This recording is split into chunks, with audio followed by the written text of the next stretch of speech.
नमस्कार. आजच्या बातम्या. सहकारी बँकेतील संचालकांना कोल्हापूर सर्किट बेंचचा दणका, आरबीआयचा आदेश अंतिम. दुसरी बातमी आहे, मेसीच्या झलकसाठी जमलेले चाहते नाराज, कोलकात्यात गोंधळ, ममता बॅनर्जीची मेसीला जाहीर माफी. रशिया युक्रेन युद्धामुळे तिसऱ्या महायुद्धाचा धोका, ट्रम्प यांचा इशारा, युद्ध थांबवण्यासाठी आक्रमक भूमिका. नमस्कार, मी अक्षय जागीरदार आणि आपण पाहतात सकलम. पहिली बातमी आहे की सहकारी बँकेतील संचालकांना कोल्हापूर सर्किट बेंचचा दणका, आरबीआयचा आदेश अंतिम.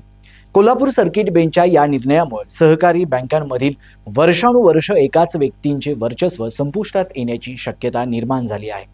रिझर्व्ह बँकेने 2021 मध्ये दिलेले सलग 10 वर्षापेक्षा जास्त काळ संचालक राहू नये हा आदेश कायदेशीर आणि अंतिम असल्याचं न्यायालयाने स्पष्ट केल्याने सहकार क्षेत्रात मोठा बदल घडण्याची चिन्ह आहेत. या निर्णयाचा सर्वात मोठा परिणाम म्हणजे लोकप्रतिनिधी आणि सत्ता केंद्रित कारभाऱ्यांची मक्तेदारी मोडीत निघणार आहे. सहकारी संस्थांमध्ये पारदर्शकता, नवी नेतृत्व पिढी आणि लोकशाही मूल्यांना चालना मिळण्याची ही संधी मानली जात आहे. मात्र यामुळे जिल्ह्यातील अनेक प्रभावशाली संचालकांचे राजकीय आणि आर्थिक हितसंबंध धोक्यात येणार असल्याने सहकार क्षेत्रात अस्वस्थता वाढली आहे. 15 जानेवारीच्या अंतिम सुनावणीकडे संपूर्ण सहकार क्षेत्राचे लक्ष लागले असून हा निकाल महाराष्ट्रातील सहकारी बँकांच्या कारभाराला नवी दिशा देणारा ठरू शकतो. दुसरी बातमी आहे, मेसीच्या झलकसाठी जमलेले चाहते नाराज, कोलकात्यात गोंधळ, ममता बॅनर्जींची जाहीर माफी व चौकशी समितीची घोषणा. अर्जेंटिनाचा दिग्गज फुटबॉलपटू लिओनेल मेसीच्या भारत दौऱ्यातील कोलकाता कार्यक्रमात झालेल्या गैरव्यवस्थापनामुळे मोठा गोंधळ उडाला. सॉल्ट लेक येथील युवा भारती क्रीडांगणात हजारो चाहते उपस्थित असताना मेसी केवळ सुमारे अगदी 22 मिनिटे कार्यक्रमस्थळी थांबला.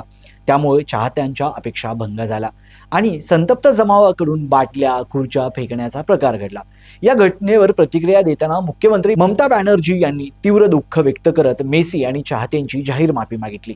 तसेच कार्यक्रमाच्या व्यवस्थापनातील त्रुटींची चौकशी करण्यासाठी निवृत्त न्यायमूर्ती असीम कुमार रे यांच्या अध्यक्षतेखाली चौकशी समिती स्थापन करण्याची घोषणा केली.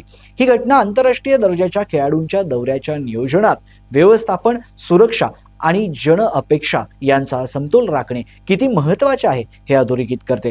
भविष्यात अशा कार्यक्रमात अधिक व्यावसायिक व काटेकोर नियोजनाची गरज स्पष्टपणे समोर आली आहे. तिसरी बातमी आहे, रशिया युक्रेन युद्धामुळे तिसऱ्या महायुद्धाचा धोका, ट्रम्प यांचा इशारा, युद्ध थांबवण्यासाठी आक्रमक भूमिका. रशिया युक्रेन युद्ध 3 वर्षापासून सुरू असून त्याचे जागतिक परिणाम अधिक गंभीर होत चालले आहेत. अमेरिकेचे राष्ट्राध्यक्ष डोनाल्ड ट्रम्प यांनी या संघर्षामुळे तिसऱ्या महायुद्धाची शक्यता निर्माण होत असल्याचा थेट इशारा दिलेला आहे.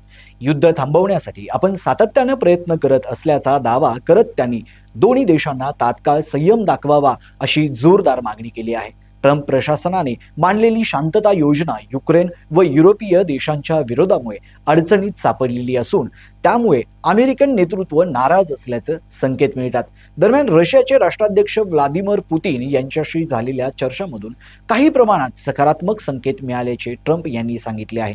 मागील महिन्यात सुमारे 25,000 लोकांचा मृत्यू झाल्याचा उल्लेख करत ट्रम्प यांनी हा हिंसाचार थांबवला नाही तर संघर्ष जागतिक युद्धात रूपांतरित होऊ शकतो असा गंभीर इशारा दिला. ही परिस्थिती आंतरराष्ट्रीय राजकारणातील अस्थिरता, महासत्तांतील संघर्ष आणि जागतिक शांततेसमोरील मोठा धोका अधोरेखित करते. ह्या होत्या आजच्या काही महत्त्वपूर्ण घडामोडी आणि त्यांचं सविस्तर विश्लेषण.